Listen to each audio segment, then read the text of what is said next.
ലഭിക്കാനുള്ള നിലയിൽ പരിപാലിക്കലാണ്. അവര് കരഞ്ഞാലും നിലവിളിച്ചാലും നിർബന്ധം പിടിച്ചാലും വാപ്പാന്റെ ഡ്യൂട്ടി എന്താണ്? മക്കൾ നരകാവകാശികളാകാതിരിക്കാനുള്ള സൂക്ഷ്മതയാണ്. ഖൂ അൻഫുസകും വഅഹ്ലീകും നാറാ വഖൂദുഹാ അന്നാസു വൽ ഹിജാറ. വാപ്പാന്റെ ഡ്യൂട്ടി എന്താണ്? ഗൾഫിൽ നിന്ന് കിട്ടുന്ന പൈസ മകൻ ആവശ്യപ്പെടുന്ന വിഷയങ്ങൾക്കെല്ലാം വേണ്ട പോലെ അയച്ചു കൊടുക്കുക. അതല്ല മകൻ പറയുന്ന ഉപകരണങ്ങളെല്ലാം വാങ്ങിക്കൊടുക്കുക. അല്ല മകൻ പറയുന്നയിടത്തെല്ലാം പറഞ്ഞു വിടുക. അല്ല ഒരു വാപ്പയുടെ ബാധ്യത തന്റെ മകൻ നരകത്തിലാകാതെ ആറ്റുനോറ്റ് സൂക്ഷിക്കുക. അതാണ് ഇസ്ലാമിന്റെ ബേസ്. എന്റെ മകൻ ആവശ്യപ്പെടുന്ന സാധനം അവന് നാശമാണോ നഷ്ടമാണോ ലാഭമാണോ നൽകുക. ഇത് ഇസ്ലാമിന്റെ ഭാഷയിൽ പരിശോധിക്കാൻ കഴിയണം. ചെറിയ ഒരു മകൻ പക്വതയില്ലാതെ കൈകാര്യം ചെയ്യുന്നവന് കത്തിയെടുത്ത് കയ്യിൽ കൊടുത്താൽ അടുക്കളയിൽ കിടന്ന് നിലവിളിക്കുന്ന ഓമനക്കുഞ്ഞിന് മൂർച്ചയുള്ള കത്തിക്ക് വേണ്ടിയാണ് കരയുന്നത്. സ്നേഹമുള്ള ഉമ്മ നൽകുമോ? വാത്സല്യമുള്ള പിതാവ് നൽകുമോ? കരുണയുള്ള ആരെങ്കിലും നൽകുമോ? അതു നൽകാൻ പാടില്ലാത്തതുപോലെ കത്തികൊണ്ട് ശരീരമേ മുറിയൂ.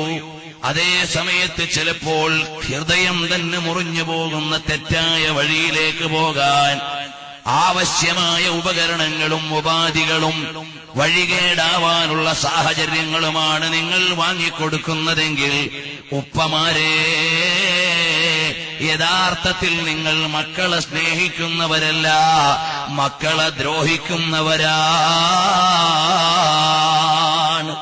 കണ്ടില്ലേ മദീനയുടെ നായകൻ, ലോകത്തിന്റെ മുഴുവനും നേതാവ് മക്കളോട് എങ്ങനെയാണ് വാത്സല്യമെന്ന് പഠിപ്പിക്കുകയും മക്കളോട് വാത്സല്യം പ്രായോഗിക ജീവിതത്തിൽ കാണിച്ച് സഹറായിനെ അണച്ചുകൂട്ടി ചുടുചുംബനം നൽകിയ പിതാവ് ഇബ്രാഹിം എന്ന പൊന്നുമോൻ മരണവെപ്രാളത്തിൽ കിടന്ന് പിടയുമ്പോ ഒരു പിതാവിന്റെ മുഴുവൻ വേദനയും ഘനീഭവിച്ച് കണ്ണുനീരായി താഴേക്കൊഴുക്കിയ ലോകത്തിന്റെ നേതാവ് സയ്യിദുൽ അബ്റാർ മുഹമ്മദുർ റസൂലുള്ളാഹി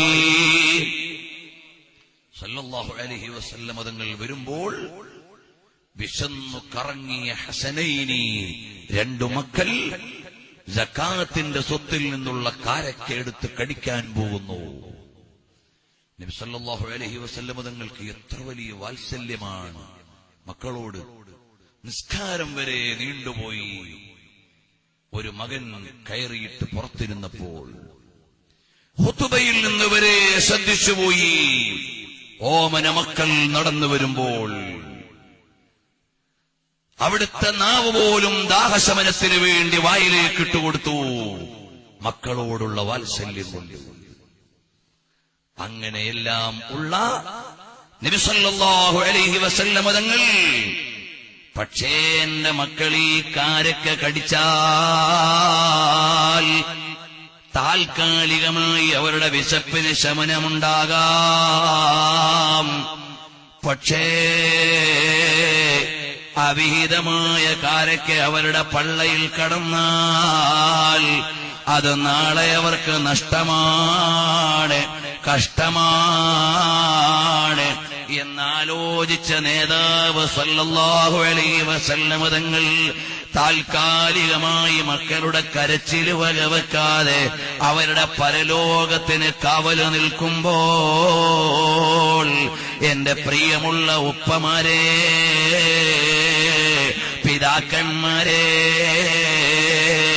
വിശിഷ്യ പ്രവാസ ലോകത്തിരുന്ന് ഓൺലൈൻ സംവിധാനത്തിലൂടെ എന്റെ സംസാരം ശ്രദ്ധിക്കുന്നവരുണ്ടെങ്കിൽ പറയട്ടെ, SSLC പാസായ മകന് വാങ്ങിക്കൊടുത്ത സമ്മാനമെന്താ?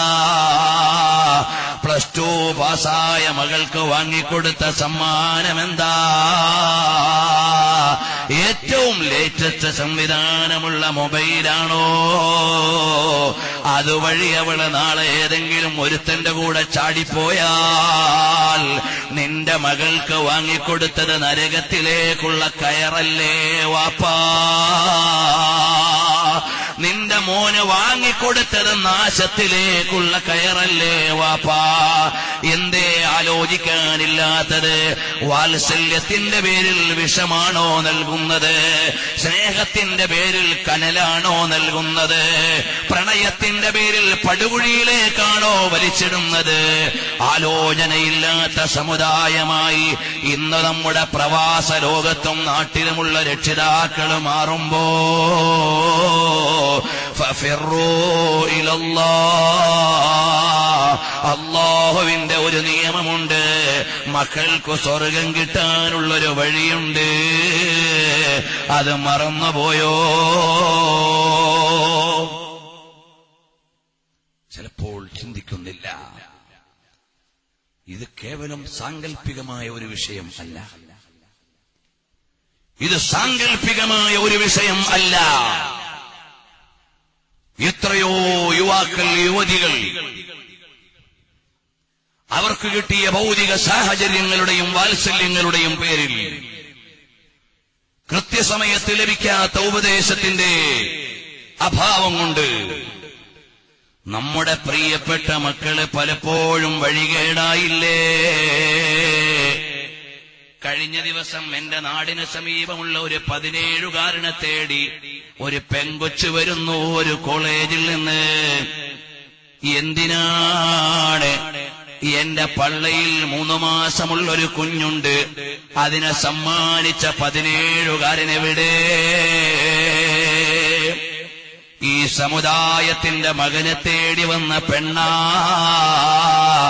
വേറെ ഒരു സമുദായത്തിലെ പെങ്കൊച്ചാ? കലാലയത്തിന്റെ മുറ്റത്തുനിന്ന് കമന്റടിച്ച് കാര്യത്തിലായി അടിവയറ്റിൽ 3 മാസം പ്രായമുള്ള കുഞ്ഞിനെയും പേറി അതാ ഈ സമുദായത്തിന്റെ മക്കളുടെ വീട്ടുപടിക്കൽ വന്ന് ഈ കുഞ്ഞിന്റെ തന്തയെ ഇറക്കി വിടടാ, 17കാരനായ എന്റെ ക്ലാസ്മേറ്റാണ് എന്ന് പറയുന്ന ദുരവസ്ഥ വന്നില്ലേ?